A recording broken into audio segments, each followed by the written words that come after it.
Welcome to Datomic Cloud. The first thing you'll need to do is subscribe to Datomic in the Amazon Marketplace.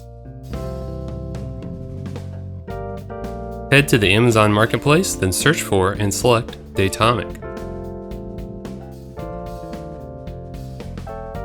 Click Continue to subscribe, then carefully read the entire end-user license agreement, as everyone always does, and accept terms if you agree to the terms. AWS may spin around for a moment, then you can continue to configuration. Select a solo formation for now, and don't worry about the software version.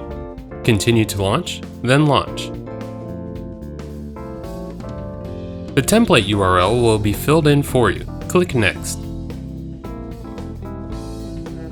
Fill in the name of your stack and select your EC2 key pair. Leave the rest as is and select Next. Leave the options alone and click Next. The last thing is acknowledging the AWS capabilities used. Click those checkboxes, then click Create. AWS will now take a few minutes to create your stacks. Head over to the Getting Started section in the Datomic documentation to learn more about connecting to your stack.